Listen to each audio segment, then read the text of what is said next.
যতক্ষণ মিরাজ আছে ততক্ষণ মুসাদ্দেকের চান্স অনেক স্লিম চান্স। কাউকে তো এখন আমরা বলিনি, আমরা রিটার্ন অফ করে দিয়েছি কাউকে। এরপরে তো বড় আসর আমাদের দুটো। তো আমার মনে হয় যে কিছু কিছু খেলোয়াড়কে সুযোগ দেওয়া হবে। সবাই মনে কম বেশি এডিট করেন, এডিট ছাড়া কেউ, কিংবা আমি কলম লিখতাম, কলমের শব্দ চয়নের কাটাকাটি ছাড়া ওদের লিখতাম না। সো দ্যাট আমি ওই প্রোগ্রামটা করছিলাম লাইভ, এবং আমার মনে হয় যে আমি বোধহয় ততক্ষণে 20-25 মিনিট কথা বলে ফেলেছিলাম সবার সঙ্গে, এবং অগণিত প্রশ্ন নিয়েছিলাম। এবং আপনি যে কথাটা বললেন, আমি আমার প্রশ্নে আপনি যা বলেছেন আমি তাই আসলে বলেছি, যে যতক্ষণ মিরাজ আছে ততক্ষণ সুযোগ নেই। তো রাতে যখন আমি গেলাম, চিটগাং গেলাম খেলা দেখতে, এরা খেলছিল আমাদের প্রস্তুতি ম্যাচগুলো, তো রাতের বেলা আমি গিয়ে দেখলাম, তখন আমার মনে হলো যে আমি 3টে শব্দ ভুল করেছি। বলা উচিত ছিল যতক্ষণ মিরাজ আছে ততক্ষণ মুসাদ্দেকের চান্স অনেক স্লিম চান্স। এই 3টা শব্দ চয়নে আমার ভুল হয়েছিল।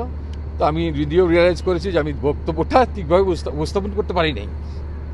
দেন তারপরে 2 দিন পরেই দেখা হয়েছে আমার সঙ্গে এই মোসাদ্দেকের, and I said sorry too, যে এটা আসলে সব আই ডিডন্ট মিন ইট।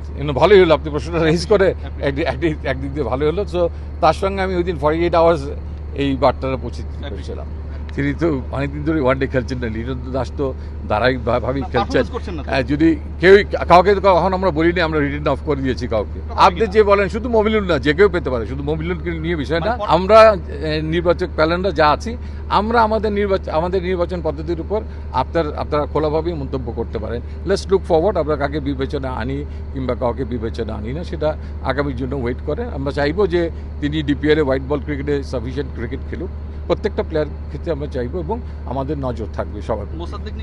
আমার মনে হয় আপনার প্রশ্ন আমি বুঝতে পেরেছি। আসলে মুস্তাফিজ সহ অন্যান্য 2-1 খেলোয়াড়দের ক্ষেত্রেও, যার যেখানে ফিল্ডিংয়ের ক্ষেত্রে, ব্যাটিংয়ের ক্ষেত্রে কিংবা বোলিংয়ের ক্ষেত্রে যে যে জায়গাগুলোতে উন্নতি দরকার, আমার মনে হয় এই যে আমাদের টিম ম্যানেজমেন্ট এগুলো নিয়ে খুব নিবিড়ভাবে কাজ করছে, এবং এই জায়গায় একটা উন্নতি ঘটানোর যতটুকু সম্ভব এক্সটেন্ড করা যায়, তো সেই চেষ্টাটা তারা নিশ্চয়ই করবে।